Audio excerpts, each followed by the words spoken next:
Halo teman-teman, selamat datang kembali di channel Free Tutorial IDN. Oke, pada video kali ini kita akan mengadakan series baru, yaitu tutorial dasar pemrograman Python. Oke, mungkin pertama-tama saya akan menjelaskan terlebih dahulu kenapa sih kita perlu belajar Python. Nah, ini saya akan mencoba mengambil referensi dari website codingnomads.com. Oke, yang pertama itu mungkin apa itu Python programming? Python is a high-level programming language, merupakan bahasa pemrograman tingkat tinggi, used for general purposes software engineering, yang digunakan untuk purpose general di software engineering. Nah, yang dimaksud dengan high-level programming language itu karena dia bahasanya semakin mendekati ke bahasa manusia gitu. Yang dimana ini bahasa Inggris kan. Nah, jadi Python itu sintaksnya sendiri itu sangat sangat simple dan hampir kebanyakan itu ya kalau yang paham bahasa Inggris akan lebih mudah untuk mempelajarinya. Oke, alasan yang pertama, kenapa kita perlu belajar Python? Python is extremely versatile with multiple uses. Nah, Python itu banyak itu gunanya di beberapa bidang. Yang diantaranya yang merupakan keunggulan Python adalah di data mining, data science, AI, dan machine learning. Ya, pokoknya di dunia perdataan, Python sangat unggul. Terus, Python juga bisa digunakan di web development, web frameworks, embedded system, graphic design application, dan lain-lain. Masih banyak. Nah, ini juga ada grafik growing interest in Python machine learning technologies. Dapat dilihat dari tahun ke tahun, jumlah orang-orang yang tertarik itu dalam mempelajari teknologi machine learning Python meningkat dari tahun ke tahun. Nah, di mana Python sendiri itu punya library tersendiri yang sangat memudahkan para user untuk melakukan proses machine learning. Di antaranya ada library Pandas untuk tabel, TensorFlow, Deep Learning, NumPy, PySpark, PyTorch, dan Scikit-learn. Oke, selanjutnya, nah ini Python juga banyak di industri lain gitu selain industri IT. Ada di bidang akademik, terus di pemerintahan juga ada. Biasanya untuk pemrosesan datanya gitu bermanfaat juga. Manufacture, media, finance, energi, kesehatan, dan banyak lagi. Nah, biasanya tipe perusahaan apa sih yang menggunakan Python? Nah, kebanyakan pengguna Python itu merupakan penggunaan yang perusahaan yang menggunakan Python itu merupakan perusahaan berbasis digital biasanya dalam produk-produknya.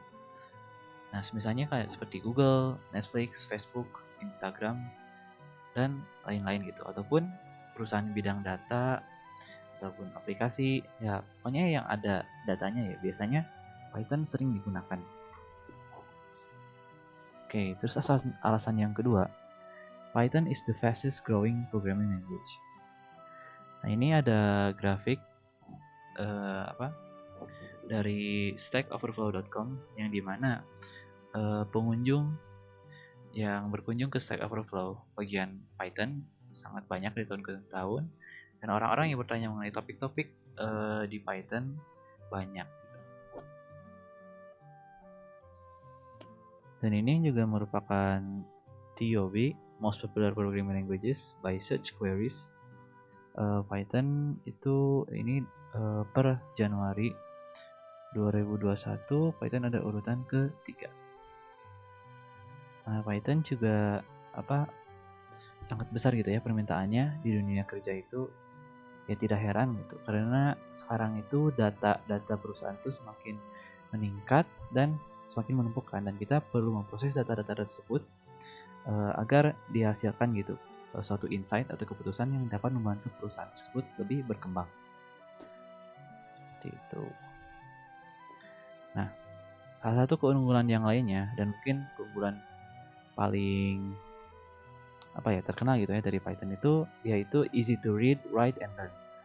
Nah, di mana sintaks Python itu sangatlah simple gitu dibandingkan dengan bahasa pemrograman lain. Mungkin yang agak simple mirip dengan Python itu ada bahasa pemrograman R gitu. Yang dimana R sendiri itu unggul di bidang statistik.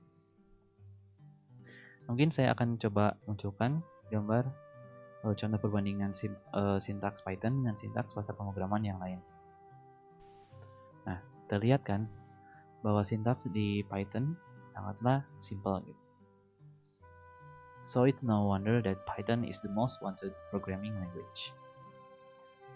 Oke, nah terus Python developers make great money. Nah, ini merupakan source data dari dex.com.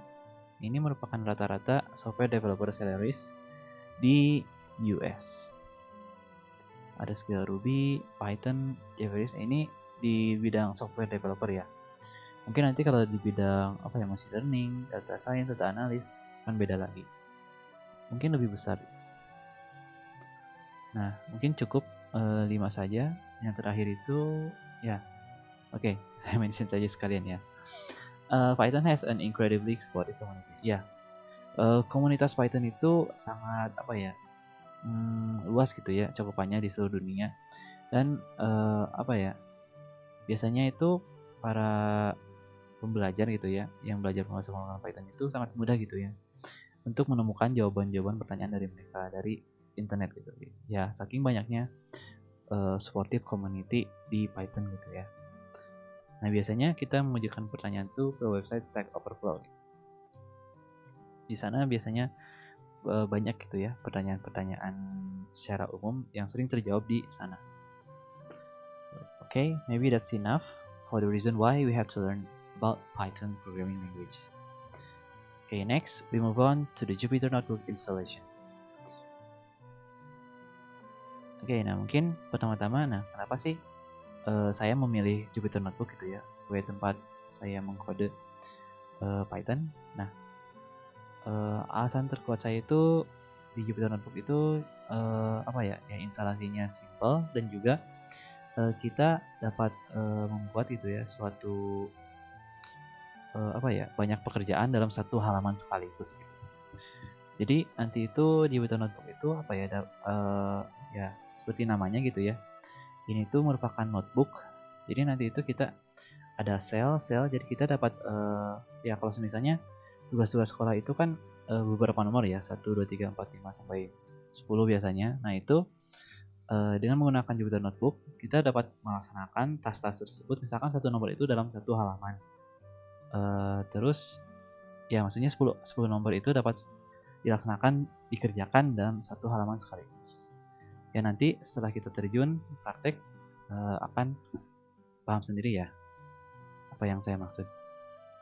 Oke, kita langsung saja ke penginstalan Python. Jupyter Notebook. Oke, untuk menginstalnya sendiri kita perlu menginstal Anaconda karena Jupyter Notebook sendiri merupakan salah satu tools yang disediakan oleh package Anaconda.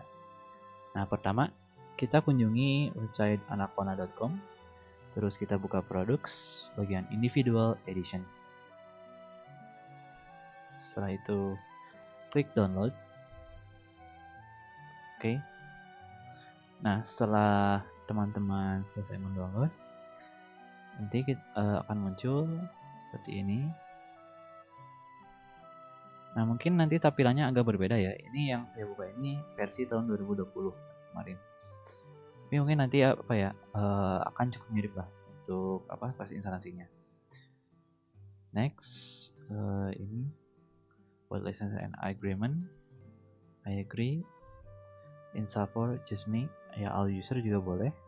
Kalau misalnya user komputernya lebih dari 1, nanti akan terinstall sekaligus gitu ya di semua user. Oke, nah terus ini buat folder instalasinya. So default akan disimpan di users gitu ya. Oke, saya akan coba bikin folder baru deh. Karena saya udah install sendiri. Conda 345. next. Nah, terus kita pilih ini, add anaconda Python to my environment variable, yang bawah ini tidak perlu. Nah, setelah itu teman-teman tinggal klik install dan selesai. Nah, saya sendiri tidak akan klik install ini karena sudah terinstall gitu ya Anacondanya di desktop saya. Okay, now I will show you how you launch the Jupyter Notebook on your computer. Oke, mungkin pertama sebenarnya ada dua cara ya. Kita bisa buka Jupyter Notebook dengan membuka Anaconda terlebih dahulu. Ada di Start menu. Nanti buka Anaconda Navigator, terus nanti ada Jupyter Notebook, terus launch. Nah, tapi saya lebih menyarankan teman-teman langsung saja buka Jupyter Notebook-nya, karena biasanya membuka Anaconda Navigator itu cukup memakan waktu. Ya, mungkin 1 menit, 2 menit, atau 3 menit gitu ya. Cuman lebih enak kalau kita membuka langsung. Dan juga beberapa kasus gitu ya, di beberapa komputer itu memakan waktu cukup lama. Oke, kita buka langsung saja Jupyter Notebook-nya. Nah, ini yang muncul di sini tuh merupakan server Jupyter Notebook gitu ya. Yang ini tadi. Jadi nanti apa ya, segala kode yang dijalankan di dalam Jupyter Notebook itu akan di-compile di sini gitu, di server Jupyter Notebook. Atau di sini juga apa ya, merupakan kernel gitu ya. Oh ya, kernel itu nanti kita coba jelaskan nanti ya, setelah kita mulai kode. Oke, nah